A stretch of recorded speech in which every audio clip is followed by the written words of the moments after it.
তৃণমূল সাধারণ মানুষকে মারে, তৃণমূল আবার তৃণমূলকেও মারে। বুঝুন কাণ্ড।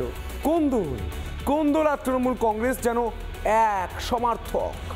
এবার তমলুকের অন্তর্দ্বন্দ্বের দাবানলে জ্বলছে তৃণমূল। তমলুক পুরসভার অস্থায়ী চেয়ারম্যানের বিরুদ্ধে বিস্ফোরক তৃণমূলেরই কাউন্সিলর। উঠে আসছে টাকা দিয়ে পদ কেনার মতো বিস্ফোরক অভিযোগ। দেখুন, 5টার ওপর নার্সিংহোম আছে তমলুকে, তাহলে নার্সিংহোম দুর্নীতি আর কোনোদিন বেড়ে উঠবে না কেন? উনি চাপার চেষ্টা করবেন ওনার নার্সিংহোম আছে বলে।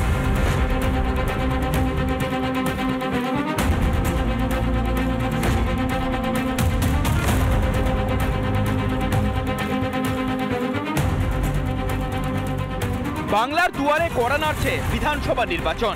বছর ঘুরলেই ভোট, ঠিক তার আগে ক্রমশ এলোমেলো হয়ে যাচ্ছে মমতার ঘাসফুল শিবির। জেলায় জেলায় ক্ষোভের আগুন জ্বলছে, তৃণমূলের ক্ষোভের আগুনে ঝলসে যাচ্ছে তৃণমূলই।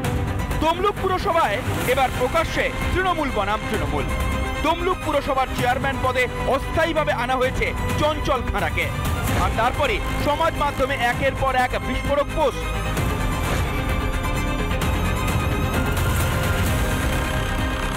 টাকার বদলে পদ বিক্রি সহ একাধিক বিস্ফোরক অভিযোগ কাউন্সিলর পার্থসারথী মাইতির। 5টার ওপর নার্সিংহোম আছে তমলুকে, তাহলে নার্সিংহোম দুর্নীতি আর কোনোদিন বেড়ে উঠবে না কেন? উনি চাপার চেষ্টা করবেন ওনার নার্সিংহোম আছে বলে। বিসিডিএ সম্বন্ধে 4 দিন আগে আমি কাগজপত্র প্রকাশিত করেছি 4 থেকে 5 কোটি টাকাতে কাজ চলছে। এইভাবে তৃণমূল দল চলতো না। শুধু এখানেই শেষ নয়, মানুষের কাছে চঞ্চল খাঁড়ার গ্রহণযোগ্যতা নিয়েও প্রশ্ন তোলেন তৃণমূলের এই কাউন্সিলর। ভোট ঠিকঠাক হলে মানুষ ওনাকে খারাপ চোখে দেখে। যেখানে উনি 1000-এর ভোটে বেশি পৌরসভায় যেতেন আর নিজের ওয়ার্ডে 800-র বেশি মাইনাস থাকে, তা ওনাকে যে মানুষ পছন্দ করে না, এটা ঠিক। একের পর এক বিস্ফোরক মন্তব্যের মুখে কোনো উত্তর নয়, মুখে কুলু পাঁটার পন্থাই বেঁচেছেন দায়িত্বপ্রাপ্ত পুরো চেয়ারম্যান। এই প্রসঙ্গে আমার বলার কোনো জায়গাই নেই, এতটা বলার মতো এ প্রসঙ্গে কোনো উত্তর দেওয়ার মতো আমার কোনো অতটা ধৃষ্টতাও নেই। যিনি বলেছেন উনি ওটার উত্তর দিতে পারবেন।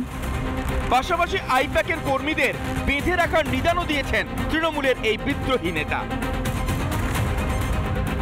আইপ্যাক যদি রেজাল্ট খারাপ হয়, তা ভালো হলে দায়িত্ব তো ওনাকে সবাই সাধুবাদ জানাবে, খারাপ হলে তাহলে ওনার দায়িত্ব নিতে হবে। তুমি টাকার বিনিময়ে এসেছো বাবা, টাকার তোমাকে জেতাতে হবে। আমাদের কর্মীদের কাছে আমি আবেদন, যেখানে দেখবেন সেখানে বেঁধে রাখো। তৃণমূলের অন্দরের এই কোন্দলকে কটাক্ষ বিজেপির। পয়সা দিয়েই তো তৃণমূলের পদ পাওয়া যায়, এনারা তো আর কার্যকর্তা বা কর্মীদের মূল্যায়ন করেন না। যে পয়সা দেবে তারাই ওনারা পদে বসান আর কি। এই পার্টিটা তো বেশি দিন থাকবে না।